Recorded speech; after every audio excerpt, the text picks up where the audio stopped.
SSC 2026। আসসালামু আলাইকুম রহমতুল্লাহ। সবাই কেমন আছো? আশা করি সকলেই ভালো আছে। তোমাদের রেজাল্ট নিয়ে কিন্তু ভিতরে ভিতরে অনেক টাইম হয়ে যাচ্ছে।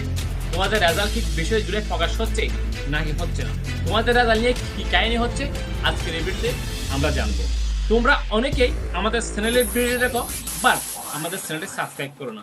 তোমরা যারা এখন আমাদের চ্যানেলটি সাবস্ক্রাইব করো নাই, অবশ্যই আমাদের চ্যানেলটি সাবস্ক্রাইব করে পাশে থাকবা। কেননা তোমরা এখানে রেজাল্ট খারাপ হলে সাথে সাথে তোমার কি করণীয় এবং তোমাদের উপবৃত্তির টাকা, তোমাকে উপবৃত্তি পেতে হলে কিন্তু তোমাদের কলেজের ভর্তি ফরম এবং উপবৃত্তির ফরম এক হতে হবে। আর তুমি যদি ভালো কলেজে চান্স পেতে চাও তাহলে তোমাকে কি করতে হবে? সবকিছু তোমরা এখান থেকে করে নিতে পারবে। বুঝছো? তো আমরা প্রথমে আজকে জানবো তোমাদের রেজাল্ট 20 জুলাই প্রকাশ হচ্ছে কিনা, কি কারণে প্রকাশ না হতে পারে, কি কারণে প্রকাশ হতে পারে। দৈনিক শিক্ষা .com একটি প্রতিবেদক আমরা দেখব। আন্তঃশিক্ষা বোর্ড সমন্বয় কমিটি, ঢাকা শিক্ষা board, chairman professor Syed Akhtaruzzaman দৈনিক শিক্ষা .com বলেন, 20 জুলাইয়ের ফল প্রকাশের একটা আলোচনা ছিল আছে, সেই অনুযায়ী আমরা মোটামুটি প্রস্তুতি নিচ্ছি। আমরা যদি নিচে একটু দেখি, নিচে কি বলছে, আগামী সোমবার 20 জুলাই চলতি বছরের এইচএসসি ও সমান পরীক্ষার ফল প্রকাশের সময় গণে এসেছে। 20 জুলাইয়ের পর এই ফল প্রকাশ করা হবে, সেই অনুযায়ী ফল প্রকাশের প্রস্তুতি নেওয়া হচ্ছে বলে জানা গেছে। বৃহস্পতিবার আন্তঃশিক্ষা বোর্ড সমন্বয় কমিটি একটি সূত্র দৈনিক শিক্ষা .comকে এই তথ্য জানিয়েছে। আন্তঃশিক্ষা বোর্ড সমন্বয় কমিটির সভাপতি ও ঢাকা শিক্ষা বোর্ডের চেয়ারম্যান প্রফেসর সৈয়দ আখতারুজ্জামান দৈনিক শিক্ষা .comকে বলেন, 20 জুলাইয়ের ফল প্রকাশের একটা আলোচনা ছিল আছে, সেই অনুযায়ী আমরা মোটামুটি প্রস্তুতি নিচ্ছি। তবে 20 জুলাইয়ের মধ্যে মনে হয় আমরা বোর্ডগুলো পারবো না, আর একটু সময় লাগবে আর কি। আমাদের প্রস্তুতি অলমোস্ট ডান দিকে, আরো 2-4 দিন ফলে আমরা সঠিক জায়গায় চলে যেতে পারি। 20 পর অর্থাৎ 20 জুলাইয়ের পর কয়েকদিন লাগতে পারে। কি পদ্ধতিতে পাবলিশ হবে ফল সেটা নির্ধারণ করতে হবে, যেহেতু নতুন সরকার, আগের যেভাবে ফল প্রকাশ করা হতো সেভাবে হবে কিনা এই বিষয়ে আছে।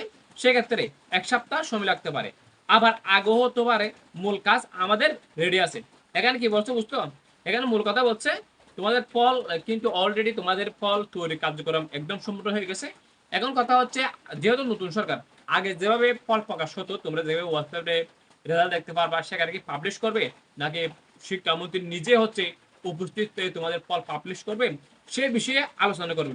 সব বোর্ড মিলে মিটিং বসবে, বুঝছো? মিটিং বসার পরে সেই অনুযায়ী আলোচনা করবে কিভাবে পাবলিশ করবে, কিভাবে পাবলিশ করবে না, নাকি শুধু শিক্ষা বোর্ডে দেখতে পারবে।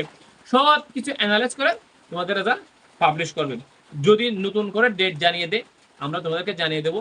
আর 20 জুলাই যদি প্রকাশ করতো, এতদিন একটা নোটিশ দিত, হয়তো ভালো করে বুঝলাম। 20 জুলাই যদি রেজাল্ট প্রকাশ করতো, একটা নোটিশ দিত। কিরকম নোটিশ? নোটিশটা হচ্ছে এরকম যে, আমরা 20 জুলাই দিনের 12টা বাজে রেজাল্টটা আমরা পাবলিশ করব।